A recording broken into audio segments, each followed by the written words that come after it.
Imam Malik dengan sanadnya bahawa Aisyah radhiyallahu anha ummul mukminin berkata, aku tidur di sisi Rasulullah sallallahu alaihi wasallam, maka aku kehilangannya pada satu malam. Jadi Aisyah radhiyallahu anha dia tidur di sisi Rasulullah. Tiba-tiba dia kehilangan Rasulullah. Rasulullah bangun, menjauhkan diri, pergi menunaikan sembahyang. Rasulullah bangun daripada sisi Aisyah radhiyallahu anha, pergi menunaikan sembahyang. Falamastuhu biyadi wa wada'tu yadi ala qadamai. Lalu dia meraba-rabalah akan Rasulullah. Lalu tangan dia tersentuh apa dia? Kedua kaki Rasulullah sallallahu alaihi wasallam di dalam keadaan sujud. Bila Aisyah ni, bila dia kehilangan Rasulullah ni, duduk cari dengan tangan dia. Lalu tangan dia terjatuh kepada kedua kaki Rasulullah sallallahu alaihi wasallam, yang mana Rasulullah sallallahu alaihi wasallam di dalam keadaan sujud. Jadi daripada hadis ini, sebahagian ulama berpendapat berlaku sentuhan antara lelaki dan perempuan maka tidak membatalkan air sembahyang. Kerana buktinya Rasulullah sallallahu alaihi wasallam masih meneruskan sembahyang tanpa berhenti. Kalau batal, andai kata batal air sembahyang, maka batallah sembahyang. Batal air sembahyang, maka batallah sembahyang. Tetapi Rasulullah tidak berhenti. Dia masih meneruskan sembahyang walaupun dia disentuh oleh Aisyah radhiyallahu anha, isteri dia. Jadi pandangan yang ada andaian yang kedua yang dikemukakan oleh sebahagian ulama pula, maka berlaku sentuhan itu adalah berlaku di dalam keadaan berlapik. Ini andaian yang kedua. Memanglah sentuh, tetapi ketika itu dalam keadaan berlapik. Maka di dalam mazhab kita Asy-Syafi'i, berlaku sentuhan lelaki dan perempuan kalau sekiranya di dalam keadaan berlapik tidak membatalkan wuduk. Itu pandangan yang kedua, kata berlapik. Yang ketiga, sentuhan sama ada berlapik ataupun tidak berlapik tidak membatalkan air sembahyang sehingga mendatangkan kelazatan yang menimbulkan syahwat. Maka daripada hadis tadi ada 3 ihtimal.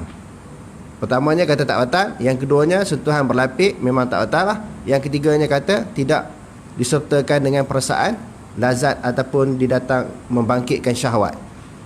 Jadi kita nak pegang yang mana satu ni? Dengan tiga pandangan tadi. Ketiga-tiga pandangan tadi semuanya berdasarkan kepada ihtimal.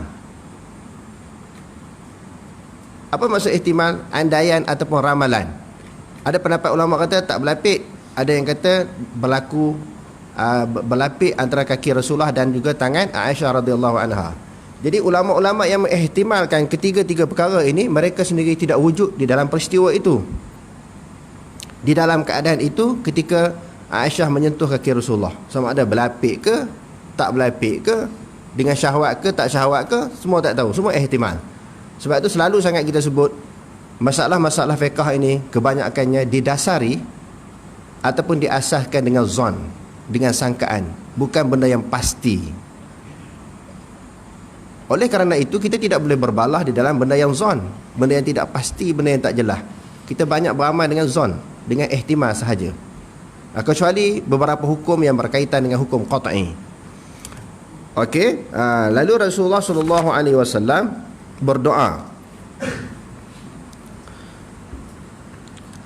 Di antara doa yang didoakan oleh Rasulullah, aku berlindung dengan keredaan engkau daripada kemurkaan engkau dan daripada kemaafan engkau, berlindung dengan kemaafan engkau daripada hukuman ataupun siksaan engkau, dan dengan engkau daripada engkau aku tidak memuji akan suatu pujian kepada engkau, pujian yang penuh. La uhsi thana'an alaika, maknanya tidak membatasi.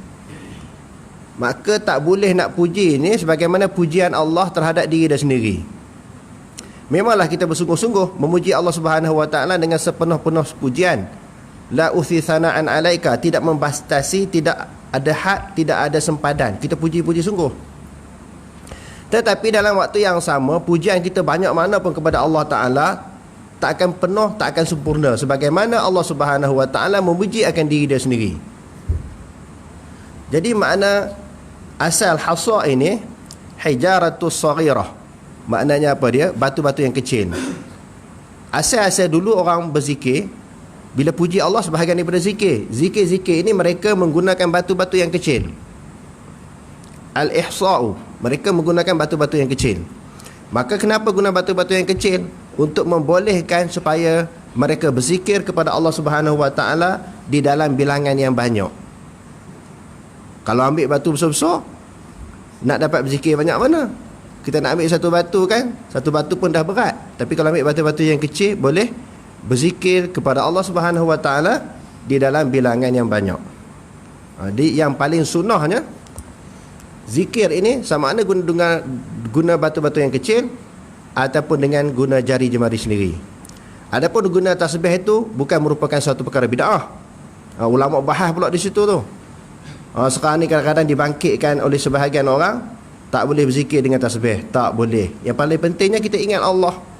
Sama ada nak berzikir dengan batu-batu yang kecil ke, dengan jari ke, dengan tasbih ke, tak ada masalah. Cuma yang dulu-dulu orang guna apa?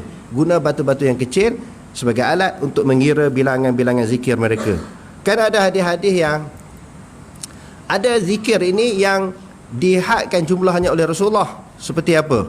Seperti 33 pas sembahyang tu kan. Subhanallah, alhamdulillah, Allahu akbar tu. Jadi untuk memudahkan, guna batu-batu yang kecil ataupun guna jari jemari.